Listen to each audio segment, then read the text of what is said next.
Hello everyone, welcome back to our channel. हमारी आज की वीडियो का टॉपिक है नारी शक्ति वंदन अधिनियम पर निबंध। तो चलिए शुरू करते हैं। निबंध की शुरुआत हम एक स्लोगन के साथ करेंगे।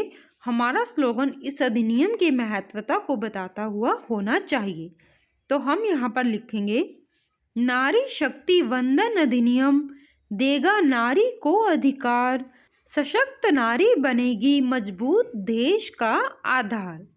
मीन्स कि यह जो अधिनियम है नारी शक्ति वंदन अधिनियम, यह नारी को अधिकार दिलाएगा और जिससे कि नारी सशक्त बनेगी और वह सशक्त नारी एक मजबूत देश का आधार बनेगी। इस तरह से स्लोगन लिखने के बाद हम प्रस्तावना शुरू करेंगे। प्रस्तावना में हम टॉपिक का परिचय देंगे 4-5 लाइनों में। किसी देश अथवा समाज के बेहतर विकास हेतु एक बेहतर, मजबूत व सशक्त मानव संसाधन का महत्वपूर्ण योगदान होता है। मानव संसाधन में स्त्री और पुरुष दोनों ही आते हैं। देन हम डॉक्टर अंबेडकर जी का इस विषय के बारे में एक प्रसिद्ध वाक्य लिखेंगे। डॉक्टर अंबेडकर ने कहा था कि यदि किसी समाज की प्रगति के बारे में सही जानना है तो उस समाज की स्त्रियों की स्थिति के बारे में जानो। आगे लिखेंगे, कोई समाज कितना सशक्त हो सकता है इसका अनुमान वहाँ की आधी आबादी यानी कि स्त्रियों को देखकर लगाया जा सकता है।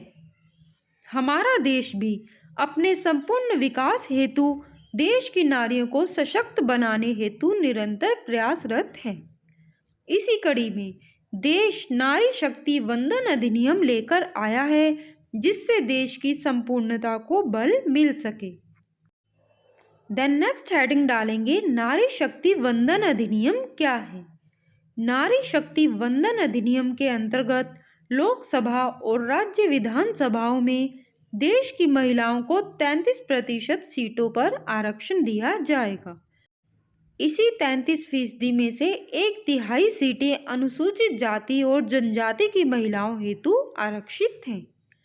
संसद में इसे 128वें संविधान संशोधन विधेयक 2023 के रूप में पेश किया गया। फिलहाल बिल में महिला आरक्षण को 15 साल 3 चुनाव के लिए लागू किया गया है। इसके बाद संसद चाहे तो महिला आरक्षण को आगे जारी रख सकती है। नेक्स्ट हेडिंग डालेंगे, नारी शक्ति वंदन अधिनियम की आवश्यकता। देश की विधायिका में महिलाओं का कम प्रतिनिधित्व देखने को मिलता है। साथ ही राजनीतिक दलों की शुरू से ही पुरुष सत्तात्मक प्रकृति रही है।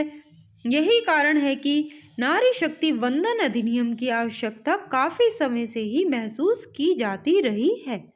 इस अधिनियम से महिला संबंधित मुद्दों का समावेशन, स्थानीय स्तर पर आरक्षण से लाभ, महिलाओं के नेतृत्व वाले विकास को बढ़ावा मिलेगा। नेक्स्ट हेडिंग डालेंगे, नारी शक्ति वंदन अधिनियम का क्रियान्वयन। राष्ट्रपति द्रौपदी मुर्मू की मंजूरी के बाद विधेयक कानून तो बन गया है, परंतु इसको क्रियान्वयन में लाने से पहले जनगणना और परिसीमन करना होगा, जिसमें कई साल लग सकते हैं।